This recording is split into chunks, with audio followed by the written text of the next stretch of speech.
Hello students, welcome to Arya agriculture rankers academy. मैं आपका अपना युवराज धार्मिक और ये हमारा फंडामेंटल्स ऑफ हॉर्टिकल्चर का तीसरा लेक्चर है। ठीक है, और इसमें हम पढ़ने वाले हैं climate requirement for horticultural crops, यानी कि उद्यान फसलों के लिए जलवायु आवश्यकताएं। इसमें हम पढ़ेंगे कि हॉर्टिकल्चर की जो क्रॉप्स होती हैं उनके लिए कौन कौन सी क्लाइमेट कंडीशंस होती हैं जो सूटेबल होती हैं और कौन कौन सी ऐसी कंडीशंस होती हैं जो उन्हें नुकसान पहुंचा सकते हैं। तो उससे पहले हमें पता होना चाहिए कि क्लाइमेट क्या होता है। ठीक है, तो डिफिनीशन ऑफ क्लाइमेट यानी कि जलवायु की परिभाषा की बात कर लेते हैं हम। तो climate refers to the average atmospheric condition light heat water air over a period of 30 years. इससे हिंदी में पढ़ते हैं, फिर मैं अपने शब्दों में बताऊंगा इसे। जलवायु का अर्थ है किसी क्षेत्र की औसत वायुमंडलीय घटना जैसे कि प्रकाश, ताप, जल, वायु, जो 30 वर्षों की अवधि में मापे जाते हैं। ठीक है, क्लाइमेट और वेदर दो चीजें होती हैं। क्लाइमेट क्या होता है हमारा कि एक ऐसा वायुमंडलीय घटना होती है या फिर ऐसा कोई विशेष प्रकार का होता है जिसमें कि जो हमारे ताप होता है ये बहुत लंबे समय तक एक निश्चित मात्रक के पास होता है। जैसे अगर मान लीजिए कहीं कोई क्षेत्र है जो जहाँ वहां पर बहुत अधिक गर्मी पड़ रही है और बहुत सालों वर्षों तक पड़ रही है। ठीक है, तो उसे हम कह देंगे कि ये गर्म जलवायु है। ठीक है, कह देंगे कि ये गर्म क्लाइमेट है। ओके, इसी तरह बहुत ज्यादा वर्षा हो रही है, इसी तरह इन सभी को मिलाकर एक क्लाइमेट बनता है। और लेकिन वो क्लाइमेट लंबे समय तक रहना चाहिए, नहीं कि आज वर्षा हो रही है कल धूप निकल आई तो हम कह देंगे क्लाइमेट। नहीं, वो वेदर है जो छोटे समय के लिए होता है, वो वेदर होता है।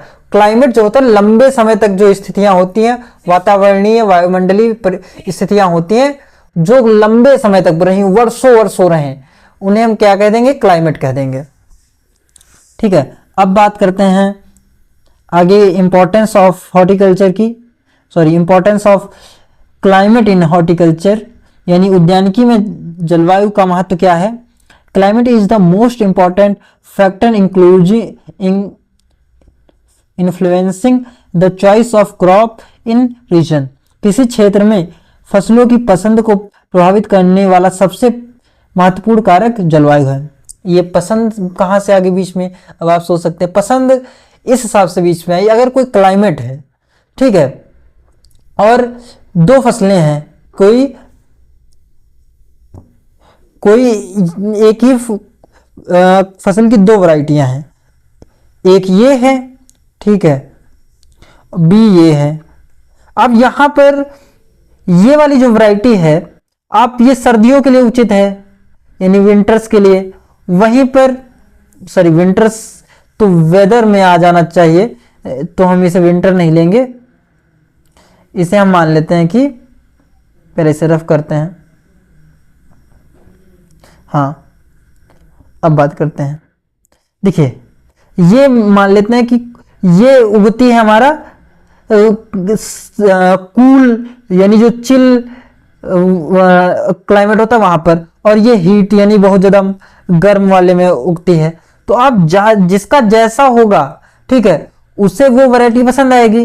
अगर कोई व्यक्ति बोना चाह रहा है कश्मीर में, तो वो ए वैरायटी का सिलेक्शन करेगा, यानी पसंद करेगा। अगर कोई उत्तर दक्षिण भारत में करना चाह रहा है तो वहां पर तो गर्मी होती है, तो बी वैरायटी को पसंद करेगा। अब बात समझ आई आपको कि पसंद कहां से बीच में आई। Understanding climate requirements is essential for sustainable and optimum crop production। कह रहा है कि सतत और सर्वोत्तम फसल उत्पादन के लिए जलवायु आवश्यकताओं की समझ आवश्यक होती है। अगर हमें अधिक से अधिक लाभ लेना है, परंतु और साथ में लगातार लेते ही रहना है ये लाभ, ऐसा नहीं कि सिर्फ एक साल हमने ये लाभ ले लिया अधिक से अधिक फिर हमें कम चाहिए, नहीं, हम तो चाहते हैं कि हमें लाभ प्राप्त हुआ है 100 क्विंटल का, तो हम आगे भी 100 क्विंटल का ही प्राप्त हो या फिर उससे ज्यादा प्राप्त हो, यानी कि एक सतत प्रक्रिया में हम चाहते हैं कि हमें अधिक लाभ प्राप्त हो।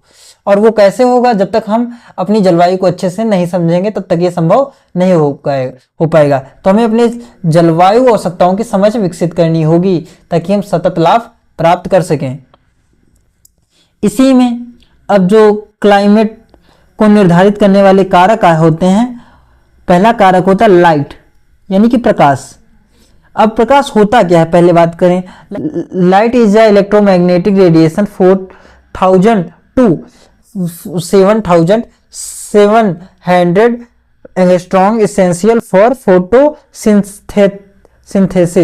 ठीक है, कह रहा है कि जो प्रकाश है विद्युत चुंबकीय विकिरण है जिसकी वेवलेंथ यानी कि तरंग दैर्घ्य कितनी होती है, 4000 से 7700 एंगस्ट्रॉम की होती है, जो प्रकाश संश्लेषण के लिए आवश्यक होता है। 2 aspects of light are important. प्रकाश के 2 प्रमुख पहलू होते हैं। पहला होता है इंटेंसिटी। देखिए, इंटेंसिटी का मतलब होता है तीव्रता। ये कैसे प्रभावित करती है क्रॉप को, तो measured by bright sunlight hours और क्लाउड कवर। इसमें मापते क्या है कि उज्जवल धूप के घंटों को मापते हैं कि कितने घंटे अच्छी धूप रही। उसके बाद या फिर बादल छाए रहने से भी मापी जा सकती है कि कितने घंटे बादल छाए रहे। जैसे बादल छाए रहेंगे तो धूप कहाँ होगी, या फिर धूप होगी तो बादल नहीं छाएंगे। उसी तरह most horticultural crops require full sunlight. अधिकांश उद्यान फसलें पूर्ण सूर्य प्रकाश चाहती हैं। इन्हें आवश्यकता होती है अधिक प्रकाश की, जो हॉर्टिकल्चरल क्रॉप्स होती हैं। सम शेड टॉलरेंट क्रॉप्स। अब शेड टॉलरेंस क्रॉप्स का मतलब क्या है कि पार्शियल शेड टॉलरेंस, ऐसी क्रॉप जिनमें पार्शियल यानी आंशिक छाया सहनशील होती है उनमें। तो वो क्रॉप कौन से, कॉफी है, कोकोआ है, टी है, यंग मैंगोस्टीन है, ये सब आंशिक छाया के प्रति सहनशील है। यानी अगर थोड़ी और छाया आ गई तो कोई दिक्कत नहीं होगी। उसके बाद परमानेंट शेडेड, ऐसी फसलें जो हमेशा अगर छाया रहे तब भी उन्हें कोई फर्क नहीं पड़ेगा। तो इसमें क्या आता है, सल्क पाम आएगा, डोकू आएगा, कैरामबोला आएगा। ये सब चीजें ऐसी हैं जिन क्रॉप्स जिनमें अगर छाया रहती है तब भी कोई इनके उपज में कोई भी फर्क नहीं पड़ेगा। इसी तरह बात करते हैं ड्यूरेशन की। ड्यूरेशन मतलब फोटो पीरियड, प्रकाश अवधि, कि कितनों घंटों तक प्रकाश उपलब्ध रहा। Time between dawn and dusk, इसमें यह बताता है कि प्रातः और संध्या के बीच का समय। ठीक है, इन्फ्लोरेंस फ्लावरिंग, फूल आने की प्रक्रिया को प्रभावित करता है। ये इन्फ्लुएंस फ्लावरिंग, थोड़ा सा पढ़ने में दिक्कत हो गई थी अचानक से, कोई ना। Classification based on photoperiod, प्रकाश अवधि के अनुसार पौधों का वर्गीकरण। देखिए, जो प्रकाश हमें प्राप्त है उस हिसाब से हम किस प्रकार से बांट सकते हैं क्रॉप्स को, यानी प्रकाश की अवधि, यानी कह सकते हैं कि किसी फसल को कितनी अवधि चाहिए प्रकाश की, उस हिसाब से क्लासिफाई कर रहे हैं। तो पहला आता है लॉन्ग डे प्लांट। लॉन्ग मतलब लंबे समय, जैसा आप समझ सकते हैं। तो ऐसे प्लांट्स जिन्हें बहुत ज्यादा काफी लंबे समय तक, मतलब दिन में काफी ज्यादा घंटों तक चाहिए होता है प्रकाश, वो वाली फसलें हैं cabbage, onion, beet, radish, spinach, potato. उसके बाद आता है शॉर्ट डे प्लांट, जिन्हें मीडियम प्रकाश चाहिए होता है दिन में। इसमें आता है स्ट्रॉबेरी, आपका पाइनएप्पल आ गया, ये सभी चीजें आपकी आ जाती हैं। उसके बाद डे न्यूट्रल। डे न्यूट्रल का मतलब क्या होता है कि ऐसी फसलें जिन्हें फर्क नहीं पड़ता कि आप कोई प्रकाश है या नहीं है, यानी इन्हें अगर प्रकाश होगा तब भी कोई फर्क नहीं पड़ेगा, प्रकाश नहीं होगा तब भी कोई फर्क नहीं पड़ेगा। तो ऐसी हैं टमाटो, पेपर और कुकम्बर, फ्रूट क्रॉप्स, ये सभी चीजें इसमें आ जाती हैं। इसके बाद बात करते हैं vegetable and flowers season classification, सब्जियां और फूल मौसम के अनुसार वर्गीकरण। Classified as warm season crop and cool season crops based on temperature. तापमान के आधार पर इन्हें गर्मी की फसलें और सर्दी की फसलें कहा जाता है। आइए देख लेते हैं। Some crops can grow both season dependent on climate variation. कुछ फसलें जो होती हैं वो दोनों परिस्थितियों में उगाई जा सकती हैं। आगे अभी हम जो क्लासिफिकेशन देखने वाले वो देखते हैं सही से।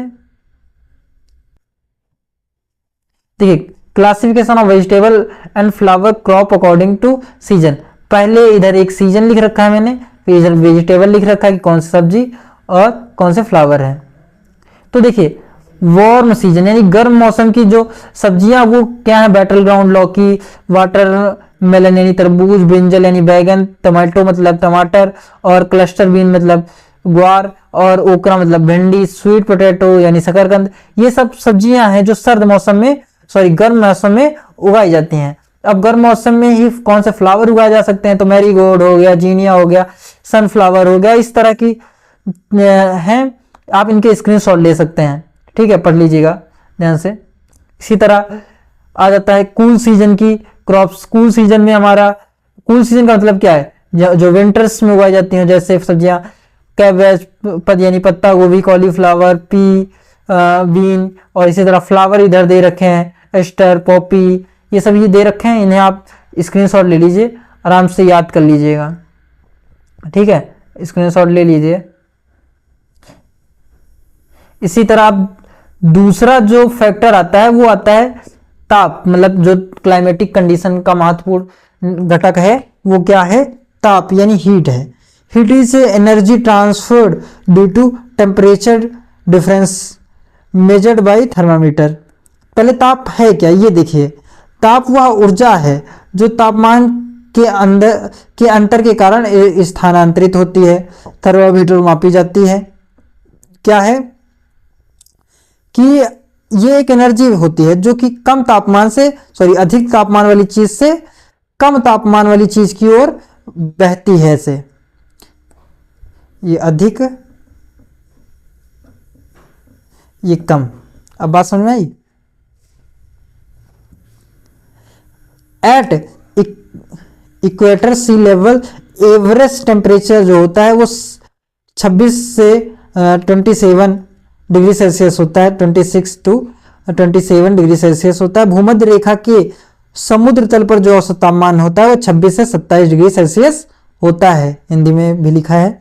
Temperature decreases by 5 to 6 degree Celsius पर 1000 मीटर एल्टीट्यूड, यानी अगर ऊंचाई में 1000 मीटर वृद्धि पर तापमान 5 से 6 डिग्री सेल्सियस घटता है। क्या होता है कि अगर आप किसी पहाड़ पर चले जाएं लगभग 1 किलोमीटर ऊपर, या फिर 1000 मीटर, दोनों एक ही होते हैं, ठीक है, तो आपको 5 से 6 डिग्री सेल्सियस कम तापमान महसूस होगा जब आप मापेंगे। Heat unit determine suitability of crop for a location. तापमान इकाइयां यह निर्धारित करती हैं कि कोई फसल किसी स्थान पर उपयुक्त है या नहीं। अब जो तापमान की इकाइयां हैं यानी मापने का तरीका है वो ये बताता है कि ये वाली जो हम फसल लगाने जा रहे हैं इस स्थान पर उस हिसाब से सही है या नहीं, ठीक है।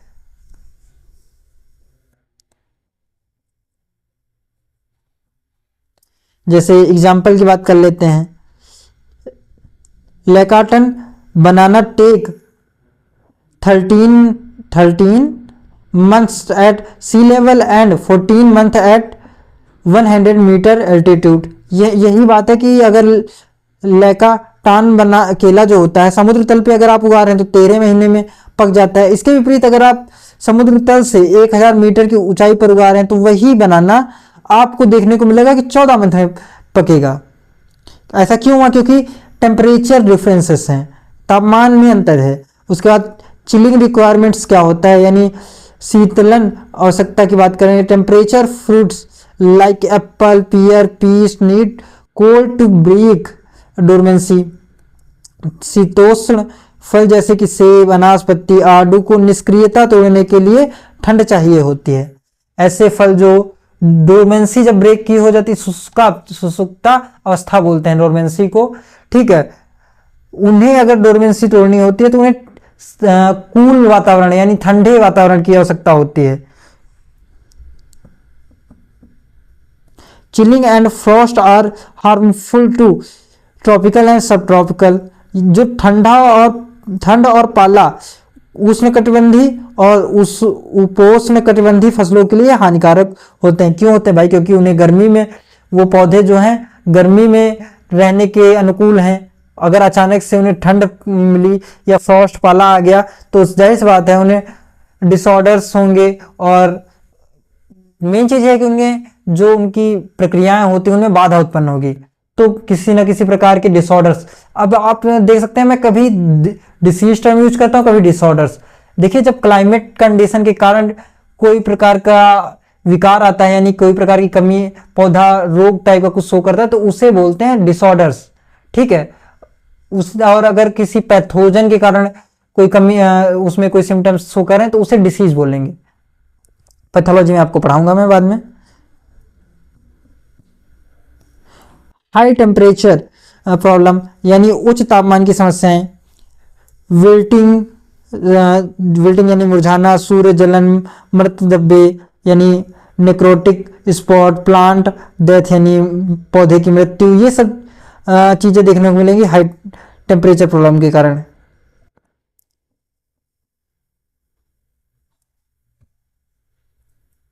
देखिए, climatic zones based on temperature.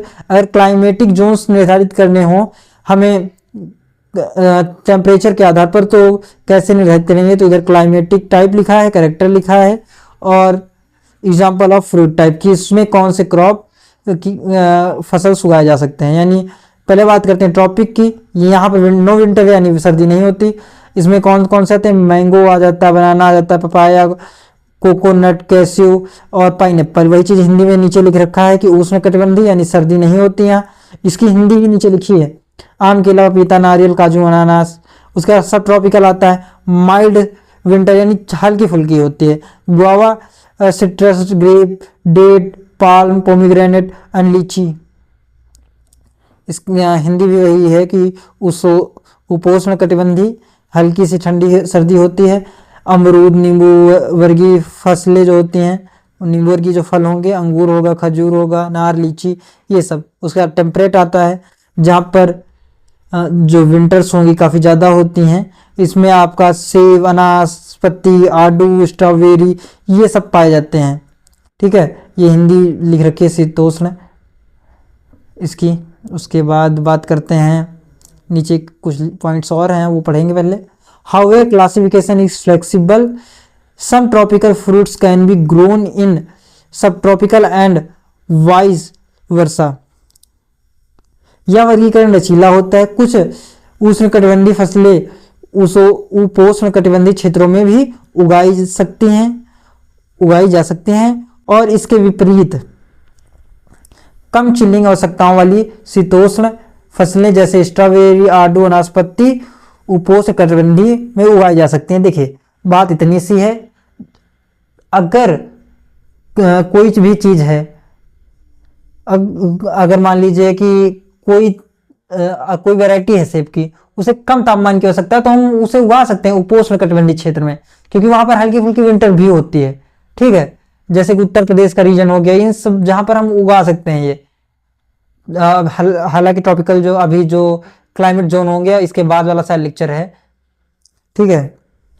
तो उस वाले में आप क्लाइमेटिक जोन्स भी बता दूंगा मैं आपको, तो ऐसा कोई फर्क नहीं पड़ता। उसके बाद बात करते हैं वाटर का।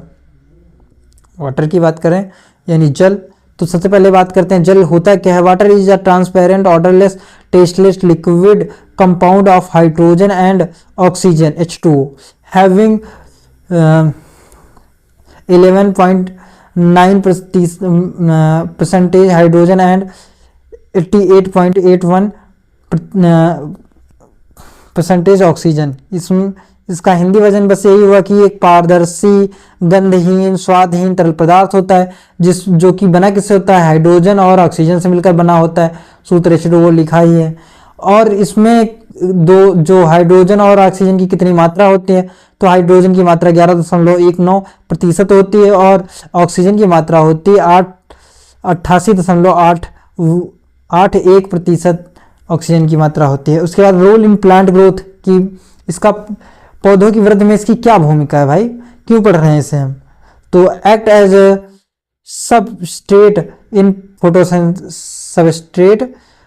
फोटोसिंथेसिस, प्रकाश संश्लेषण की क्रिया में एक अवयव के रूप में कार्य करता है। ये देखिए, आप बिना वाटर के प्रकाश संश्लेषण की क्रिया संभव नहीं हो सकती। Help in temperature regulation of plant, पौधों के तापमान को नियंत्रित करता है ये। Assist in distribution of nutrient and metabolites, पोषक तत्वों और उपापचयों के वितरण में मदद करता है। जो न्यूट्रिशंस होते हैं वो जल के माध्यम से ही तो पौधे के विभिन्न भागों में पहुंचते हैं। रूट से अगर खींच लिया, उसके पहुंचाने का काम कौन करेगा, जल के माध्यम से, फ्लोएम के माध्यम से पहुंचेंगे वो, जाइलम एंड फ्लोएम शीत होते हैं। सोर्स स्रोत comes from precipitation, rain and snow, यानी ये आता कैसे, तो वर्षा यानी हिमपात के रूप में जल की प्राप्ति होती है। Near equator 2000 mm rainfall per year, जो भूमध्य रेखा के पास के क्षेत्र होते हैं उनमें लगभग 2000 mm वार्षिक वर्षा होती है। Affected by topography like mountain range, पर्वतीय भू आकृति जैसे आकारों से प्रभावित होता है ये। वही चीज मैंने अभी बताया था कि अगर आप 1 किलोमीटर ऊंचाई पर जाएंगे तो तापमान में 5 से 6 डिग्री सेल्सियस की कमी देखने को मिलती है। उसके बाद इम्पोर्टेंट कॉन्सेप्ट्स की बात करें तो पहले इसे बढ़ाएं थोड़ा सा। Total rainfall is less important than distribution of rainfall. देखिए, कुल वर्षा से अधिक महत्वपूर्ण है कि वर्षा का वितरण कैसा है। इस चीज को आप समझ लीजिए ऐसे, जैसे यहाँ पर बताया गया, अभी जो टॉपिक है भूमध्य रेखा वाला, वहां पर 2000 mm वर्षा होती थी, लेकिन अगर उस 2000 mm वर्षा में से बहुत ज्यादा वर्ष, उसका लगभग 70% जल पहली बारिश में ही आ गया, तब बाद में तो 30% जल ही बचा भाई, वो तो फिर किसी काम का नहीं, पहले बरस गया, फिर आपको जब बाद में जरूरत पड़ी जल की तो फिर तो जल कमी है। इसलिए ये ज्यादा डिपेंड करता है कि उसका वितरण किस प्रकार का है, क्योंकि क्रॉप को डिफरेंट स्टेटस पर चाहिए होता है वाटर, ना कि एक स्टेटस पे स्टेज पर एक अवस्था में बहुत ज्यादा जल प्राप्त हो गया तो वो ग्रो कर जाएगी, नहीं, डिफरेंट स्टेटस पर अवस्थाओं पे जल की आवश्यकता होती है उसे, तो तब उसे बारिश चाहिए और इसीलिए वितरण आवश्यक हो जाता है। बहुत ज्यादा भी बारिश होती है उस क्षेत्र में, लेकिन एक बार में ही सारा पानी बरस गया तो भाई कोई महत्व ही नहीं रह गया बारिश का। उसके बाद तो सूखे जैसी स्थिति हो गई, व्यक्ति को अपने सोर्सेस लगाने, इरिगेशन देनी पड़ेगी। In India most rainfall between June to September, यहाँ इंडिया में जो अधिकतर वर्षा होती है वो जून से सितंबर के बीच होती है। Therefore, irrigation is necessary for fruit crops or crop selection should match water availability. इसलिए फलों की खेती के लिए सिंचाई आवश्यक है या फसल का चयन जल उपलब्धता के अनुसार किया जाना चाहिए। ये भी बात कह सकते हैं कि जल किस प्रकार उपलब्ध है उस हिसाब से ही फसल का चयन करें आप। उसके बाद बात करते हैं जल का ही एक रूप ह्यूमिडिटी यानी आर्द्रता की। Water vapour present in air is called humidity. वायुमंडल में मौजूद जलवाष्प को आर्द्रता कहते हैं। इन्फ्लुएंस प्लांट ग्रोथ और ट्रांसपीरेशन, पौधों की वृद्धि और वातपोत्सर्जन को प्रभावित करती है। अब पौधे की वृद्धि को कैसे प्रभावित करेगी, देखिए जब वायु में नमी होगी, वातावरण में नमी होगी तो वो वाष्पोत्सर्जन कम होगा, यानी कि पौधे से जो सूर्य अभी खींचता है पानी वाष्प, तो वो नहीं खींचेगा। क्यों? वाटर वेपर बन के नहीं उड़ पाएगा, क्योंकि जो प्रवाह होता है वो ऐसे होता है कि यहां पर सांद्रता कम है, मान लीजिए ऐसे ऐसे ऐसे, और यहां पर सांद्रता ज्यादा है, तो जो बहाव होगा वो ऐसे होना चाहिए। लेकिन अभी क्या है कि ये हमारा प्लांट हो गया और ये हमारा एटमॉस्फेयर हो गया। अब एटमॉस्फेयर में ह्यूमिडिटी है, तो हमें जो सूर्य का वेपर वेपर जब बनेगी तो यहाँ बनेगी ही नहीं, यहाँ जाएगी नहीं, क्योंकि यहाँ पर पहले से ज्यादा जलवायु, वो जो एयर है वहां पर ह्यूमिडिटी पहले से ही है, अवेलेबल है, तो फ्लो ही नहीं हो पाएगा वाटर। अब बात समझ में आए। उसके बाद लो ह्यूमिडिटी की बात कर लेते हैं कि लो ह्यूमिडिटी कैसे increase water requirement cause drawing. वही चीज है कि अगर एटमॉस्फेयर में यहां पर जो मैंने बनाई थी, ये एटमॉस्फेयर मैंने जो बनाया, ठीक है, और ये सॉरी इसे आप प्लांट मान लीजिए, ये प्लांट है और ये एटमॉस्फेयर है। अगर यहां पर कम है यहां ज्यादा है तो जाहिर सी बात है इसका प्रवाह ऐसे हो जाएगा और प्लांट में पौधे से पानी की कमी होगी तो ड्राइंग आ जाएगी, यानी सूखने लगेगा पौधा। ये कम आर्द्रता वाली बात हो गई। उसके बाद हाई ह्यूमिडिटी मैंने अभी बता ही दिया कि कोई होगा ही, फर्क नहीं पड़ेगा, लेकिन इससे कुछ रोग जरूर उत्पन्न हो जाते हैं। फफूंद रोग को बढ़ावा देता है। ह्यूमिडिटी ज्यादा होती है तो रोग बढ़ने की संभावना बढ़ जाते हैं। उसके बाद बात करते हैं क्रॉप पर ह्यूमिड प्रेफरेंस, आर्द्रता वरीयता के अनुसार फसलें, जैसे सकोटा चीकू हो गया, ये इधर हाई ह्यूमिडिटी वाली फसलें लिखी हैं, इधर लो ह्यूमिडिटी वाली फसलें लिखी है। इधर हाई ह्यूमिडिटी में सकोटा हो गया, बनाना हो गया, मैंगो स्टीन हो गया, जैक फ्रूट हो गया, ये सब भी ब्रेड फ्रूट हो गया। इधर बेर हो गया, ग्रेप हो गया, डेट पाल्म हो गया, पोमीग्रेनेट हो गया, सिट्रस हो गया, एवं आंवला और गुआवा। ये शायद कुछ गलत है तो इसे आप सिर्फ गुआवा लिख लीजिए, ठीक है।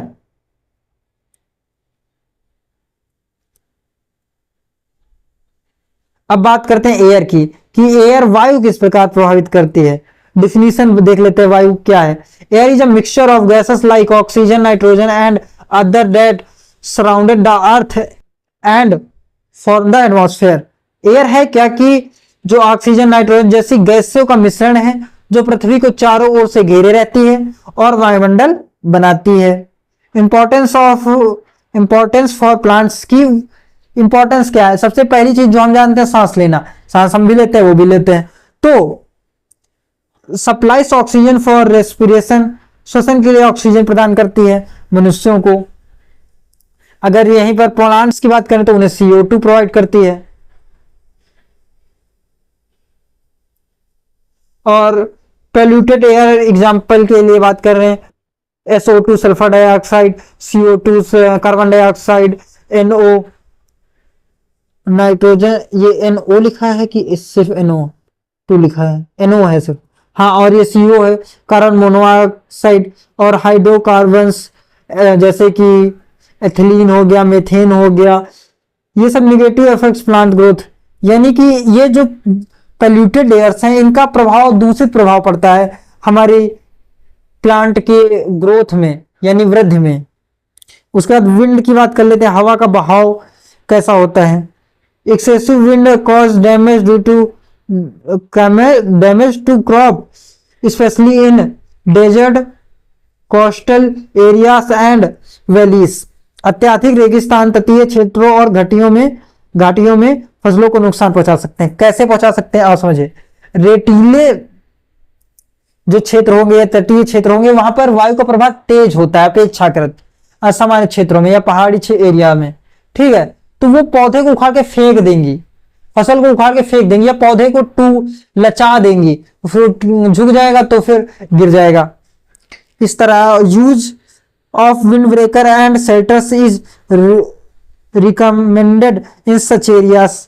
ऐसे क्षेत्रों में अवरोध, विंड ब्रेक एंड शरण पत्नियां यानी शेल्टर्स लगाने की सलाह दी जाती है। आप समझिए विंड ब्रेक क्या होता है। हम जैसे अपनी कोई क्रॉप लगा रखी है तो हमने खेत के चारों ओर जैसे बल्ली वो यूकेलिप्टिस बोलते हैं। हमारे गांव में यूकेलिप्टिस को हम लोग बल्ली बोलते हैं, ठीक है। बल्ली का डंडा काफी अच्छा होता है मारने के लिए क्योंकि जब मैं ऑफलाइन कोचिंग पढ़ाता था तो कई बार बच्चे शैतानी करते थे, तो हमारे सर थे, मतलब 2-3 लोग थे कोचिंग साथी पढ़ाते थे, तो यूकेलिप्टिस का डंडा था, लगभग जितना अंगूठा मोटा होता है उतना मोटा था, और हाथ भरेगा, बहुत अच्छा चमकता था।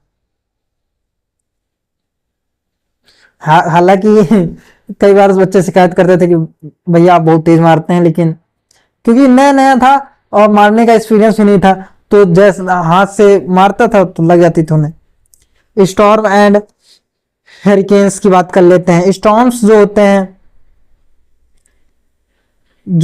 होते हैं wind speed of 5 kilometre per hour होता है, रिस्पेक्टिवली लगा हुआ है कि लगभग इनकी स्पीड कितनी है, 50 किलोमीटर प्रति घंटा की इनकी गति होती है। हरिकेन्स जो होते हैं, हरिकेन्स यानी चक्रवात, इनकी जो होती है गति वो 100 किलोमीटर प्रति घंटा होती है। अब सोचिए कोई पौधा इतनी तेज गति की वायु से बच पाएगा? नहीं बच पाएगा, फसल को उखाड़ के फेंक देंगे अगर शेल्टर्स नहीं लगे होंगे। उसके बाद एक नोट है, पढ़ लीजिए, टोमेटो एंड कोरोप्सिस दोनों मौसमों में उगाई जा सकती हैं। The bilingual in the both comparatively exam and field level understanding। ये तो फालतू की बात है, इतनी सी बात समझ लीजिए आप। ठीक है, आप चैनल को लाइक कीजिएगा, वीडियो को लाइक कीजिएगा, कमेंट कीजिएगा, बस यही रोज मैं कहता हूँ। आप लोग करते नहीं, बात अलग की है, तो प्लीज करिए। धन्यवाद।